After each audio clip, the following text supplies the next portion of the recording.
Chá dos 5 começando. E como você se vê? Você já parou para pensar em como é a sua relação com o espelho? Se você se acha meio gordinho, se você se acha magro demais, precisa ficar mais fortinho, mais fortinha. Espera um pouquinho que você já vai entender que a gente vai falar melhor sobre isso.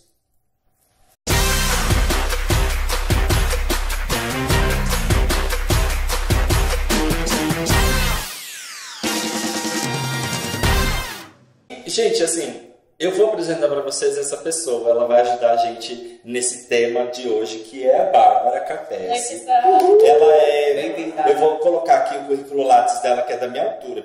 Tô brincando.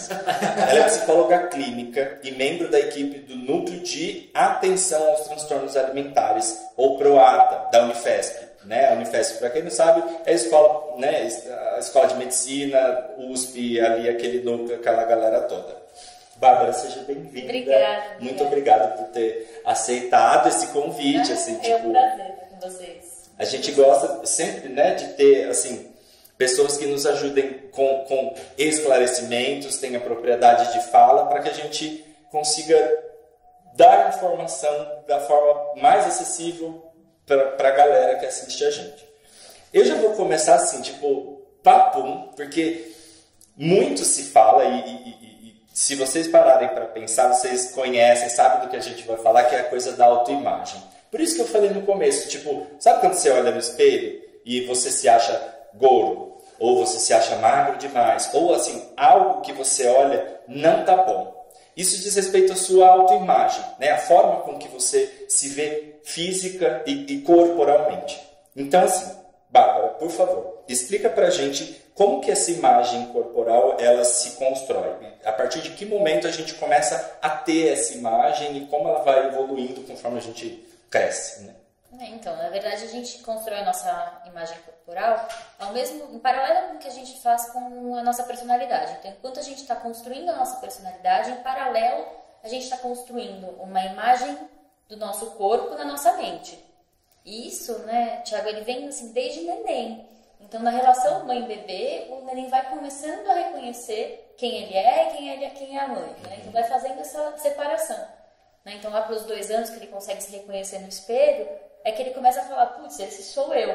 Né? Então, começa a ter noção do braço, das pernas, do tamanho. Só que esse processo, ele é contínuo. Na verdade, a gente faz essa construção ao longo da vida toda. Só que vai fazendo grandes mudanças. Então, hoje em dia a gente vê meninas muito novinhas, principalmente meninas. Agora a gente está aparecendo um pouco mais em meninos também. A partir dos 4 anos de idade, que tem graves insatisfações com o corpo. Então, assim, isso está começando 4 anos. Está começando cada vez mais cedo. Então, a gente pode ver que a relação com a autoimagem, ela vem desde muito, muito cedinho. E aí, o que a gente precisa pensar é quais são as influências, né? Então, a gente forma isso com o nosso olhar, e muito com a comparação com o outro. Então, eu sou pequeno, eu sou grande, né? Eu sou baixinho, eu sou alta. Se eu comparar com alguém que também tem a minha altura, eu vou falar, não, eu não sou baixinha. Se eu comparar com você, eu sou minúscula. Eu vou falar, nossa, não, ela é muito baixa. Então, assim, a gente vai construindo a nossa imagem no comparativo, é sempre no comparativo. Nossa, gente, eu fiquei viajando, porque... Você é baixinho também, sabe? Depende. Não, porque quando eu fui pesquisar do tema, eu fiquei muito, até porque nesse tópico, eu não estou entrando no tópico do Thiago, no tópico que todo mundo vai comentar. Eu vou perguntar como foi isso da autoimagem para cada um, assim, pra gente ter uns referenciais. Então eu fiquei esperando isso, só que às vezes na minha cabeça, eu estava lembrando da minha adolescência. E a hora que você começou a falar agora, eu falei, nossa gente, eu lembrei de quando eu era o primeiro ou o segundo da fila, porque eu era o menorzinho. E que coisa louca, eu nunca parei para pensar que ali eu já estava questionando a minha... autoimagem. E já que eu estou falando, então já vou pegar. Pode. Para mim, eu tive uma influência muito forte da dança, né? O que eu acho bem complicado. A gente vai falar de algumas questões específicas de gordofobia e tudo mais pro final. Mas a dança, ela exigia, principalmente o balé, ela exige muito um físico. Já está começando a cair um pouquinho isso, mas tem esse olhar. Então eu cresci na dança desde os 12 anos, em vários estilos de dança, então isso tinha muita relação com como é que eu me via. Então, fulano tá gordo, fulano tá magro demais, mas esse corpo não é longilíneo. Então, eu comecei a ver em mim como é que era. Então, eu também comecei a ficar com traumas do tipo, eu adoro fazer aula de balé. Mas eu não gosto de dançar balé porque eu não tenho corpo para dançar balé. Então eu comecei a não me enxergar dentro desse perfil que se tinha para um bailarino mais clássico, algo do tipo. E foi muito louco. Então quando eu vi o tópico, eu comecei a buscar isso em mim, quais eram essas referências, né? Eu sempre fui alguém muito magro, sempre fui muito magrinho. Quando deixou de ser, amor? Então, vou falar sobre isso. Cheguei a procurar uma endócrino quando novo, e eu lembro que depois de vários testes, assim, aí ela falou, olha, aproveita seu metabolismo rápido, porque de vários testes eu não tenho motivo. Aproveita enquanto ele está acelerado, porque depois isso pode mudar. E mudou. Mas é pouco isso, como eu tinha essa referência, acho que é isso que eu acabo tentando buscar hoje. Esse retorno da imagem que eu tinha quando mais novo, eu não sei, é uma confusão, né? Sim. Terapia tá aí pra isso. Exatamente, gente, é isso. Você.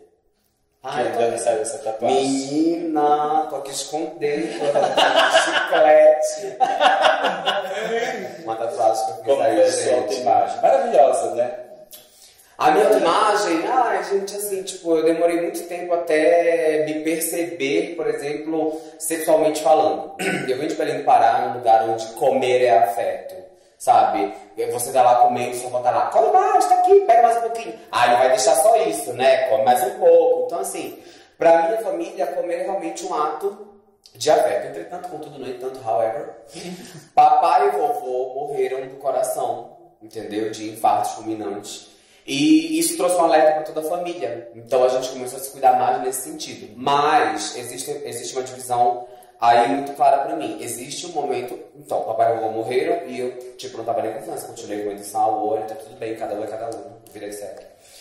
Mas, quando eu comecei a ter contato com o universo gay, aos 17 anos, aí eu fui tendo meio que uma noção maior. Mas eu só fui ter o impacto disso, dessa cobrança em relação ao corpo, quando eu vim para São Paulo pela primeira vez. E aí, quando eu vim, porque como eu disse, lá em Belém, todos nós tratamos isso realmente. Quer comer, vem pra caralho. Mas aqui não tinha isso. E eu vim numa parada. Então, tu imagina, tiver assim, um peso, sabe? Menino, um chute nos peitos.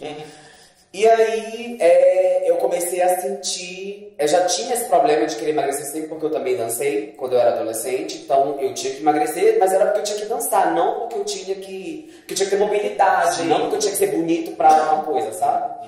E aqui não. Eu comecei a sentir a necessidade de ser desejado, tudo e tal. Enfim, naquela época, que não faz muito tempo, vale ressaltar. Foi em 2007. Não se tinha essa discussão toda em volta, sabe? Do tipo, se aceite como você é, se você é mais parrudo, se você é mais skinny, enfim. E comecei com a loucura, sabe? Faz dieta, foca. Até que chega um ponto da tua vida que tu tem que pagar boleto, tu tem que dar atenção pra todo mundo, tu tem que ser feliz, cuidar de ti, sabe? Tem um monte de coisa pra tu resolver e tu fica meio que de saco cheio. E eu sempre me achei... sem falsa modéstia, inteligente demais para ceder a essa pressão social só por estética.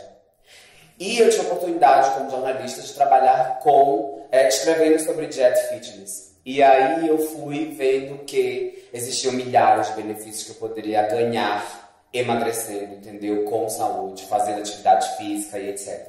Desse modo eu entendi que quando eu me exercito, quando eu fico bem no meu corpo, tudo... ser magro, ficar definidinho, vem como consequência.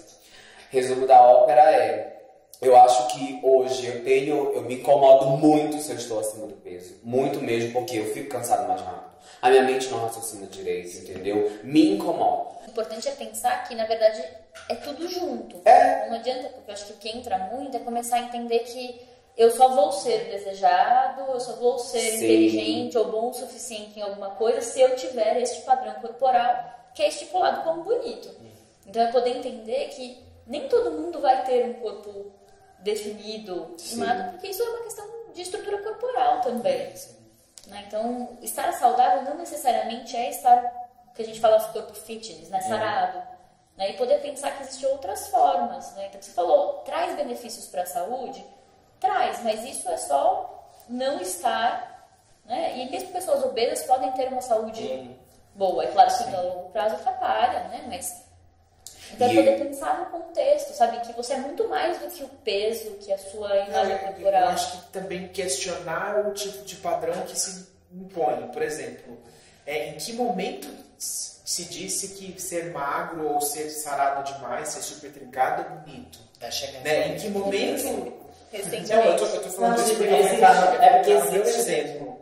No meu exemplo, como pessoa, por exemplo, eu era muito magro quando eu era novo. E aí a gente tem até o tópico que a gente vai entrar sobre a gordofobia, mas também você tem o lado oposto extremo, que é o da magreza, que também sofre muito preconceito. E eu me cobrava muito por isso, porque, por exemplo, qualquer roupa pra mim era um transtorno vestir. Eu não achava calça que segurava em mim, eu era extremamente magro. Camiseta ficava muito feio, eu não gostava de nada. Então, assim, a gente começa a cobrar, a gente começa a se cobrar por padrões exteriores, que não são nossos, né? Que a gente não tem. Que a gente não tem. Oposto, exatamente. E que a gente não questiona se aquilo é real, se é positivo ou se não é. Tipo, não, mas será que isso é pra mim mesmo? Será que faz sentido pra mim? Né? Será que realmente é feio? Quem diz que é feio? Quem diz que é bonito? O oposto, né? Eu acho que falta esse tipo de questionamento hoje em dia. Olha, tem cada vez mais, né? E eu acho válido ressaltar duas coisas. Quando você vê alguém muito sarado, muito fit, muito lindo, você tá vendo aquela casca maravilhosa, mas você não sabe como tá esse fígado, você não sabe se entrou bomba, você não sabe, você não sabe. Eu já teve gente que eu olhei linda de corpo e falei assim, nossa, o que você faz com o teu corpo maravilhoso desse? Passo fome. Foi a resposta que eu recebi. E quando tu falaste há pouco sobre essa história de será que o meu corpo, será que não é bonito realmente ser do jeito que eu sou? Eu acho que hoje em dia as pessoas estão num estado de fragilidade emocional tão imenso por causa disso, desse bombardeio estético, que quando você pega alguém, tendo ela o corpo que tiver, sendo autoconfiante, você passa a admirar aquela pessoa de um jeito, porque tipo, gente, juro, e o primeiro comentário usualmente vem até com um pouco de preconceito. Nossa, mas ele é assim, e tipo, tem toda essa autoestima, toda essa autoconfiança, porque a pessoa é segura de si, entendeu? Então essa segurança traz um despertar, porque tá tão longe de quem tu és, sabe? De tão inseguro e fragilizado que tu estás, quando tu vê aquela força, inevitavelmente tu crias uma admiração, no mínimo, entendeu? Sim. É que essa segurança, ela não é comum, né, Bárbara? É mais difícil de... Tem realmente, eu também já vi pessoas que, independente do estereótipo físico, enfim, tá lá, maravilhosa. Tipo, tô aqui, pago minhas contas, tô lindo e é isso. Não foi o meu caso. Eu era uma criança super magra e daí na adolescência eu engordei. Só que eu demorei para me desenvolver. Então, assim, meus amigos todos já estavam adolescentinhos, menininhos, sabe? Assim, tipo, você via que tava eu lá baixinho e gordo.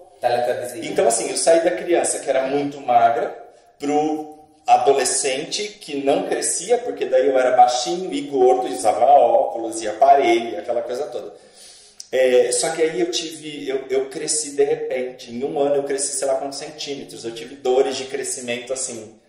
Eu chorava, às vezes eu estava assim, situação social, eu dava uma pontada, eu chorava, e é comum, tá, gente? Dor de crescimento acontece, na idade que é para crescer, enfim. E aí eu emagreci de novo, que eu cresci muito. Ou seja, a minha autoimagem ficou uma bagunça, porque magro pro gordo, pro magro de novo e alto, e eu bati a cabeça, me bati em tudo que era lugar. Aí eu comecei a fazer academia loucamente, porque eu preciso ganhar peso. Só que eu não tinha um metabolismo gritando, não tenho genética para ser parrudo e, gente, foi puxado. Eu fui me aceitar e tipo, não, eu sou bonito, ok, tá uma gordurinha, vamos correr, vou, né, comer melhor e tal. Depois dos 30, assim, tipo, antes sempre tinha um negócio que me incomodava. E isso é muito comum. Muito comum. E é exatamente por que a gente precisa sempre olhar, né? E eu queria saber depois de você, né? Foi a sua autoimagem. Nossa, acho que eu nunca respondi. Olha, era complicado. Eu tinha muito problema com a altura. Eu parei de crescer, eu acho que eu tinha 10 para 11 anos. Então eu tenho 1,53m desde essa idade. Então, assim, era emocionante. Eu dava tudo, era de salto. Até chinela havaiana era de salto. Se eu não tivesse salto, eu andava na ponta do pé, porque ter 1,5 m era um problema. Então, assim, essa parte foi bem complicada. Faz pouco tempo até que eu parei de usar salto, acho que já tinha uns 18. Aí pouco tempo. Agora é recente. Das meninas. Então, né? Mas tudo bem, a gente fica no pouco tempo.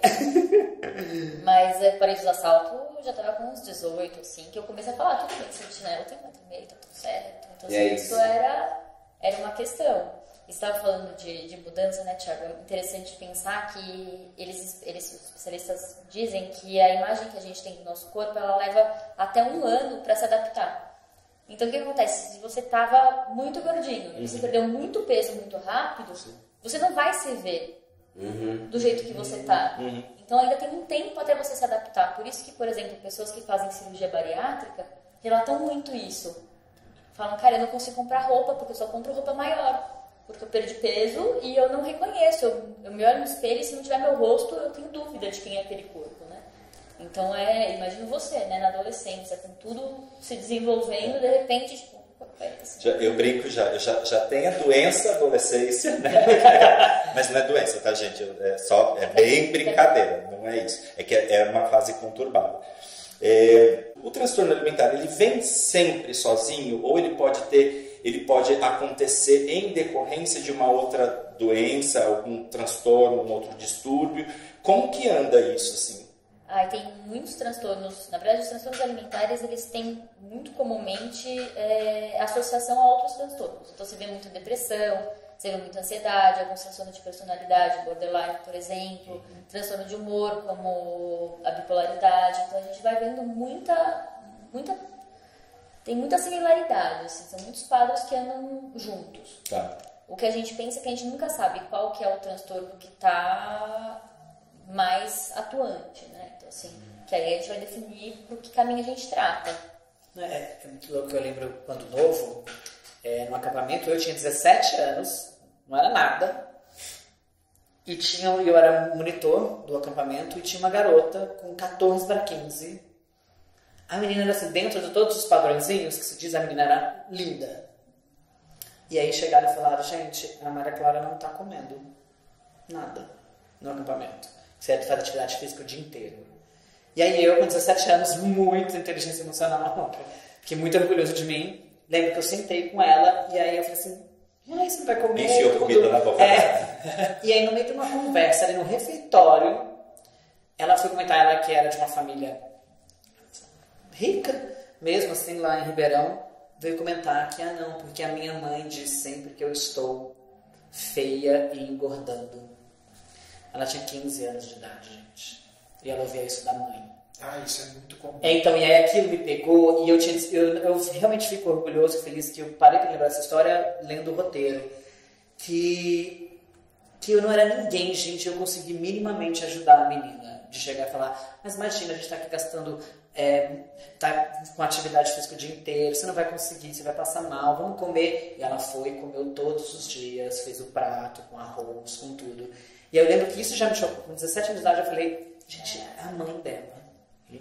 Não é um bullying que você sofre de fora. E exatamente, depois quando eu cresci, eu me assustei mais ainda de saber como isso é normal. Né? Muito comum.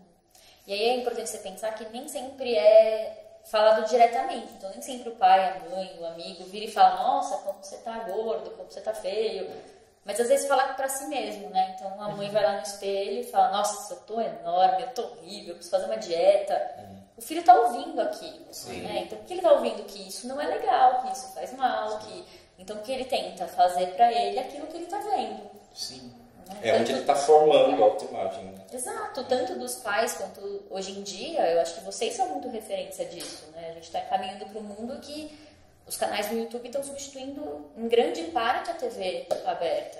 Então você pensa, os jovens hoje em dia estão vendo vocês. E como vocês representam isso para eles, né? Achei que tu ia falar que a gente era referência de transtorno alimentar. Eu já tava comendo assim. Eu tava tirando o snack do bolso. Eu já contei essa história em alguns lugares, mas é sempre bom repetir porque isso me marcou muito e as pessoas conseguem, a partir daí, talvez dimensionar algumas coisas. Muita gente não sabe, eu vi em vários artigos que relata que o padrão de beleza masculino ele vem muito da AIDS, né? Porque a gente tem lá na década de 80, na verdade, quem frequentava o ambiente da academia eram atletas.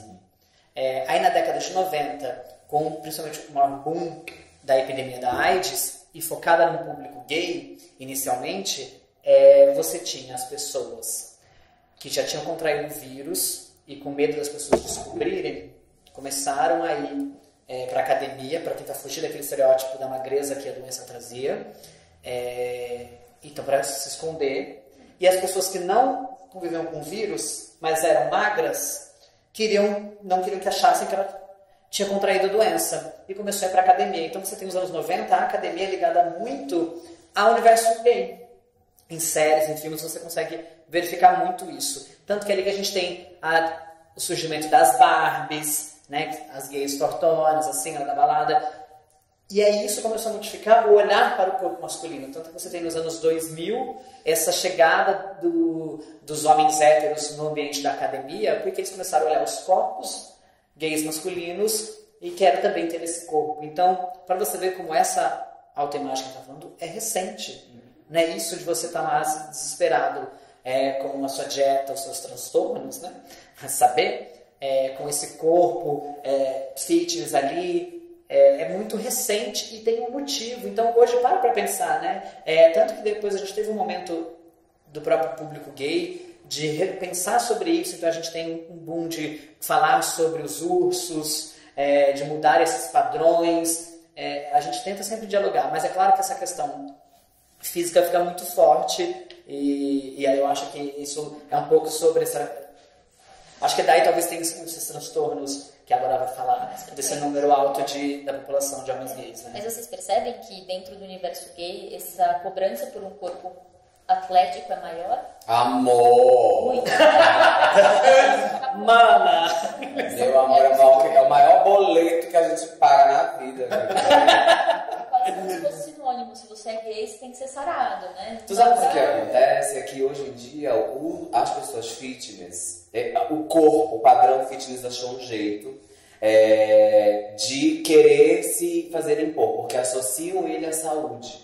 Então, em uma série de globos de repórter aí contra a hipertensão, o sal, o açúcar, o óleo, quando você é fit, tem um corpo malhado, você tem o quê? Saúde. Então é um jeito de, sair um pouco dessa cobrança estética, mostrar, não, mas a gente tá aqui se valendo, porque a gente é saúde, entendeu? Eat clean, sabe? Entendeu? Tanto que vai ser um merchan pessoal, mas assim, Claro, recentemente, é o livro dela? Recentemente estou no CrossFit, Supremo CrossFit Ribeirão, aqueles beijo pra vocês, e eu fui alguém que falei muito mal de CrossFit. Porque era um ambiente que muitas pessoas se machucavam. Então, que saúde é essa que você vai procurar se você se machuca? Que atividade física é essa? Só para uma estética de corpo? Então, lá na Suprema, aquele momento de propaganda. Mas um diálogo que eu tive lá dentro para justamente pensar o que é um ambiente de saúde de verdade. Então, assim, você está lá, mas você tem um nutricionista que te acompanha, você tem um físico que está te acompanhando. Porque não é exatamente isso, mas não é simplesmente falar, olha, eu tô sarado, tô saudável. Não, tem muitas coisas ao redor disso para você realmente ser saudável, né? Mas agora eu quero os percentuais. Então, na verdade, o Instituto... O NEDA, que é o National Eating Disorders Association, que é a Associação Internacional Americana, né, de Transtornos Alimentares, eles publicaram recentemente que, por exemplo, em todas as pessoas que sofrem de transtorno alimentar, 5% são homens. Então, assim, é realmente um percentual muito menor. Mas desses 5% que são homens, mais de 40% se identifica como gay. E aí você fala, caraca, é muito alto, né? Então, o que está acontecendo nesse meio que tem deixado tão difícil para vocês poder ter uma relação mais saudável com o corpo, sabe? Quando a gente fala de transtorno alimentar, a principal raiz de tudo tem a ver com essa relação com o corpo. E o que está acontecendo nesse meio que é tão pior para vocês? Não sei se tem a ver também com relação com as artes, talvez com a dança, né? Que a dança é algo que é bem complicado. É bem complicado, é muito focado no corpo. Não sei se também tem a ver com as próprias, hoje em dia, mídias sociais, né? Olha, eu acho que existem vários fatores que influenciam isso. O primeiro de tudo é uma guerra silenciosa.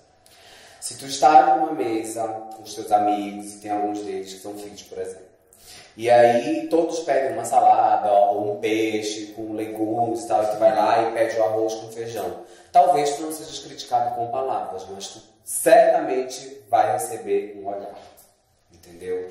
Se não da tua mesa, da mesa ao lado. E por aí vai. Por quê? Porque as pessoas, por alguma razão que a gente desconhece, se sentiram autorizadas a estarem nos monitorando. Aí eu dou a minha comanda para essa pessoa que está criticando o meu prato. Porque afinal, né?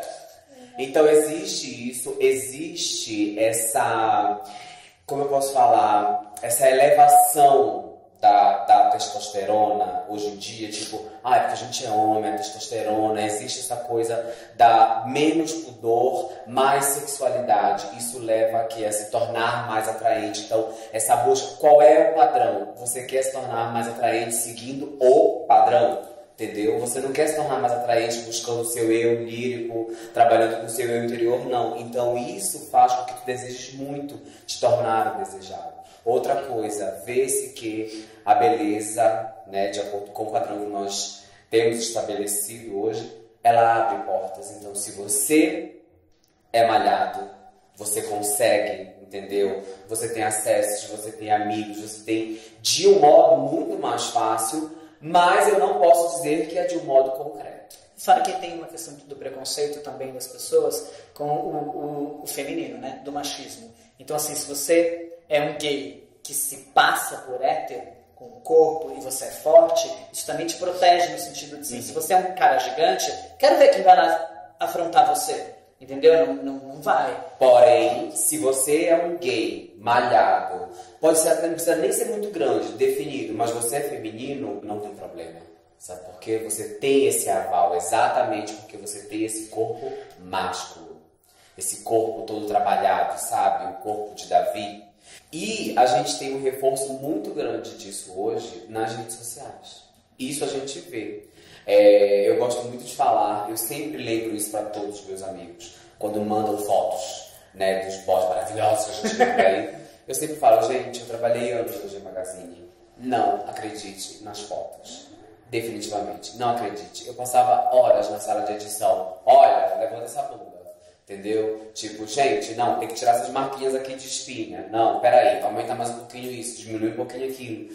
Por quê? Porque, primeiro, porque era mandado, né? Não, nem o aluguel tava gritando, eu tinha que obedecer. Segundo, porque a gente não tinha toda essa discussão, né? Na época. E terceiro, porque era realmente para tentar alcançar a perfeição de, né, alguém de uma revista. Mas até a própria revista, né? Até pelo tempo que era, né? A fase que foi o boom da G, você encontrava homens bombando na capa ou coisa assim, que não eram tão fortes. Só se fossem muito famosos. Então, mas tinha Mas anônimos não. Só se fossem famosos, porque aí a fama da pessoa, entendeu? Estava acima do que ela era enquanto corpo. Entendi. E as redes sociais trazem muito isso, sabe, Bárbara? É insano o quanto a gente é bombardeado com suplementos, dicas de treino, como tu tens que ser, e aí aqueles grupos, os crossfiteiros, os Mahamudra, e por aí vai. Ou seja, o teu objetivo na vida, tipo, às vezes deixa de ser conseguir um bom emprego pra ter um oblíquo. Tem muita gente que é assim. Isso é muito complicado, né, Marcelo? Porque a gente pode ver que teve uma mudança muito grande com as mídias sociais, né? Então, sei lá, antes o padrão qual era? Eu vejo por mim, sei lá, mulher, o padrão de beleza era a Gisele Bündchen. Não que não seja mais, que ela é maravilhosa, tá tudo certo. Mas assim, na minha adolescente era a Gisele Bündchen. Gente, ela tem minha altura quase de perna. Então assim, a referência é muito diferente. Né? Então você olha e fala, mas eu não vou ter esse corpo, né? Não faz sentido, não cabe pra mim. Agora, com as redes sociais tem um problema que é muito vendido como normal. Como a minha vida é assim, né? Então a pessoa tira foto lá completamente maquiada, tipo, acabei de acordar. Mentira, não acabou de acordar. Ela fez essa foto um mês antes, e tá lá vendendo pra você, e você acredita. Ela não tira nem a foto agora. Ela só... foto. E assim, todos os aplicativos de mudança de corpo, né? Eu baixei alguns até por conta de pesquisa. Cara, dá pra pôr, tipo, não sei se vocês já tentaram, mas assim, não tentem, não faz bem pra autoimagem. Vale lembrar. Dá tanquinho, você pode pôr tanquinho. Sim. Então eu posso ter o pescoço longo como se eu tivesse um corpo longilíneo e 1,80 de altura. Dá pra você mudar tudo. Tem um aplicativo no Instagram, não é Photoshop que você tem que saber mexer. Qualquer um sabe mexer naquilo. Mas é exatamente o que você estava falando no começo de que a gente se subestima e se sabota comparando. A gente começa comparando com os pais, mas na rede social é a mesma coisa. A gente se compara com as outras pessoas. E isso é um grande erro. Real. Exato. Esse é desesperador. E é uma coisa muito louca, porque a gente está em contato com aquilo o tempo todo. Porque você entra no Facebook, você entra no Instagram, e não é só ali. Você vai na rua, qualquer merchan, qualquer marketing, qualquer propaganda vende para você que você precisa ser o quê? Magro.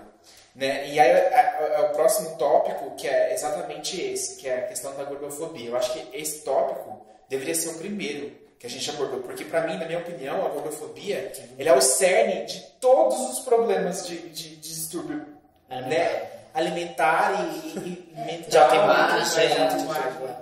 Porque é exatamente onde começa. A gente tem um padrão que diz que ser gordo não é bonito, que diz que ser gordo não é saudável. E não é só um padrão. É a sociedade em si é moldada para pessoas magras. Tudo. O tamanho da cadeira do ônibus. Exato. Agora no cinema você tem cadeiras maiores. Exatamente. É tudo um problema. Eu estava assistindo um programa muito antigo que falava sobre a gordofobia e mostrou exatamente isso. A questão, o problema que é você ser acima do peso ou ser obeso mórbido, né, que é aquela obesidade mais grave, em uma sociedade que não te aceita daquele jeito. Então você não tem uma cadeira, você não consegue pegar um ônibus, você não consegue passar uma catraca do ônibus, você não pode ir ao cinema, é difícil para comprar roupa, a roupa é extremamente mais caro. Gente, é um problema. Então assim, a pessoa ela já começa a se sentir, não, eu realmente sou o problema, né? Eu não pertenço a essa sociedade. Você está falando só da parte física, né? Porque na nossa sociedade tudo vem junto com isso. Então tem muita associação, por exemplo, de que a pessoa é gorda porque ela é preguiçosa, sem vergonha, entendeu? Porque ela é sem vergonha, porque ela não faz muita questão. Então a gente começa a colocar muitas outras coisas no mesmo balaio, que não tem nada a ver com o tamanho do corpo da pessoa. Sim. E é muito louco porque exatamente é um absurdo, uma junção de preconceitos ali ao redor. Porque a gente consegue entender que você vê uma pessoa magra que está com alguma questão, você quer saber a individualidade daquela pessoa. Por que ela está com aquela questão? Porque ela tem aquela dificuldade ou aquela situação. Agora, quando a gente olha para pessoas acima do peso, a gente acha que a gente pode julgar todo mundo por igual. Tipo, oi, não faz sentido nenhum. Fique claro para todo mundo que nós não somos uma sociedade magra.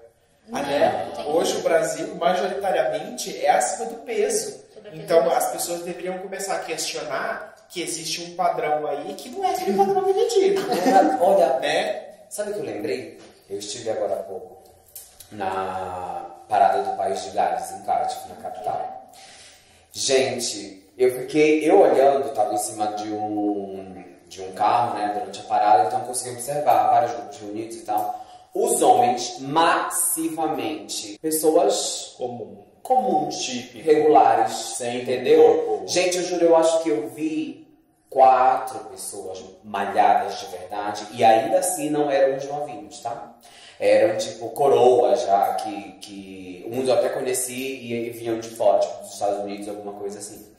Mas as pessoas estavam lá sendo felizes com suas barriguinhas, entendeu? E tipo usando a roupa que queriam, dançando do jeito que queriam. E a gente comentou isso, né, entre os outros jornalistas, porque eram várias mídias LGBTs, então tipo, em um raro momento, eu que não sou malhado, tava assim, tipo, mega despreocupado, pinto no lixo, sabe? Tipo, que você não tem que sabe, murchar a barriga pra poder fazer uma foto, alguma coisa do tipo, nada, porque tava todo mundo ali super tranquilo.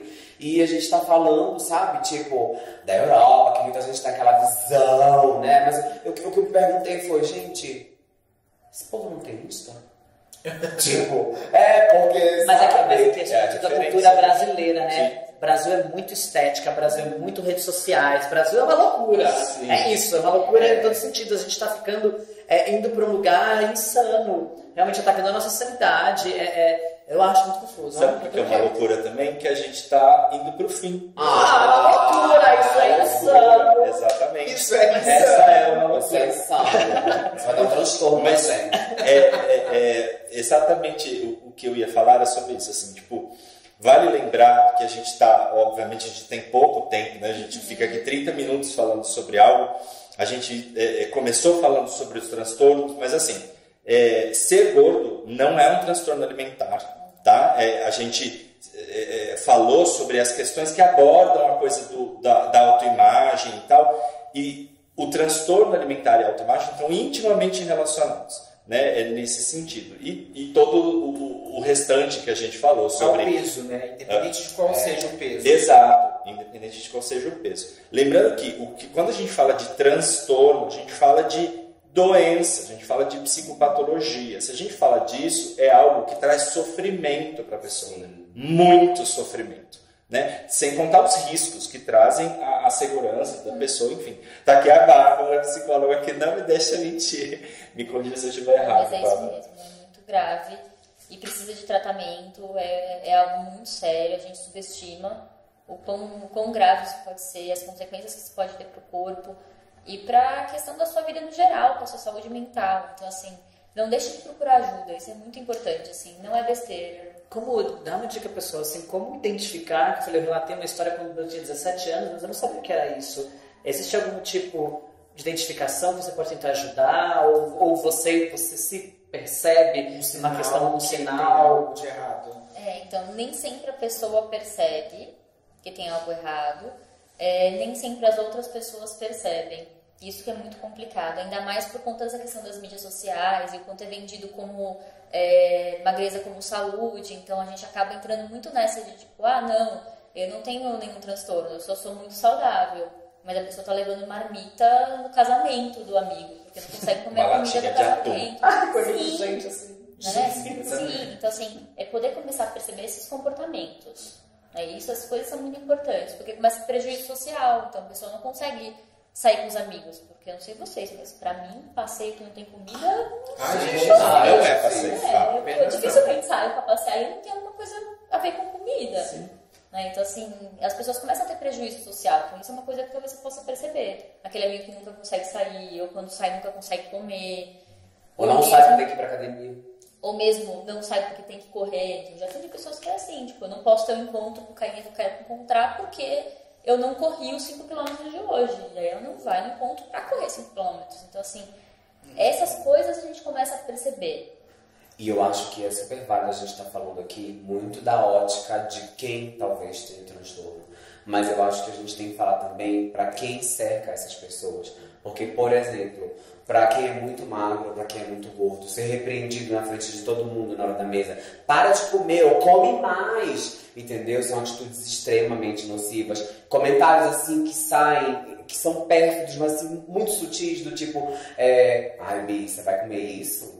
Sabe? Coisas assim que você solta. Então eu acho que isso está muito dentro da gordofobia, que é latente. Quando você solta e não percebe que está soltando. A gente estava conversando nos bastidores, eu e o Renato, de quando você solta piadinhas, sabe? Tipo, perceba o que você está fazendo e o que você está falando, porque você pode estar mexendo numa ferida muito interna. E assim, e você não tá metendo o dedo, você tá dando um murro naquela ferida. Sim. Com aquela piadinha, aquela coisinha. Se você se sente confortável com o seu corpo, parabéns, cola na sua parede. Agora, não venha querer tirar a força do outro, porque você acha que ele tem que ser assim ou que ele tem que ser assim.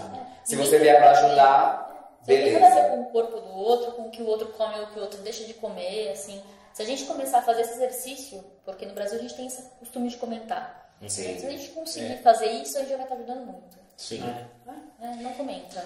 Informação. Cuida da sua vida. Estar atento a si, estar atento aos outros e perceber que se existe alguém em sofrimento ou tendo algum prejuízo em algum âmbito da vida dela, pode ser um sinal para ficar atento àquilo, né?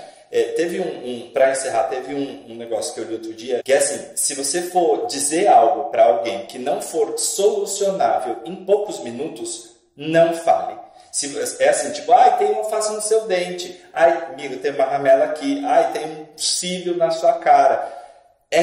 Assim, resolve rapidamente, tira, vai no banheiro, escova. Agora, se você for fazer um comentário sobre o corpo da pessoa, sobre a conduta da pessoa, sobre ela estar falando alto ou estar... Não faça. é o que o Marcelo falou. Comentário negativo, né? Cala a boquinha.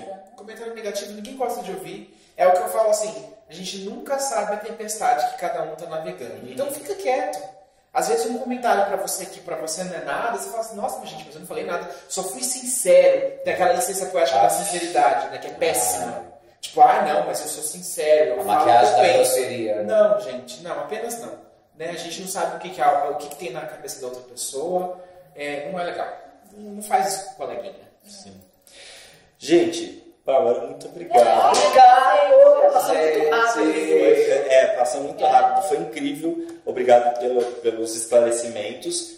E se alguém perceber que está com alguma dificuldade, ou ela mesma, ou alguém no entorno, como ela pode procurar informação? Você, o Proata, onde que as pessoas podem achar? Assim? Então, eu só tenho meu e-mail, na verdade, a rede social pra mim X. é muito pessoal, essa foto do meu cachorro, basicamente. Então, assim, não Você tá agrega, limpa. né?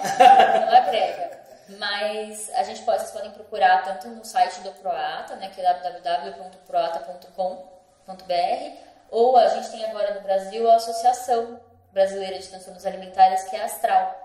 Né? E também posso passar o link para vocês, que aí vai ter muitos textos, muitas informações que você pode conseguir, inclusive rede de atendimento, né, pelo SUS e tudo mais, que eu acho que vale a pena tá divulgado. Sim, Que a gente coloca tudo... Tá aparecendo aqui nessa hora, tudo aparecendo. Tá Tudo passa aqui no display, é isso. Muito mágico. Mas que bom. Então, temos para onde correr. Gente, obrigado a todos vocês. Obrigado. Obrigado. Eu acho que a gente tem que fazer uns brindes. Gente. Cheers.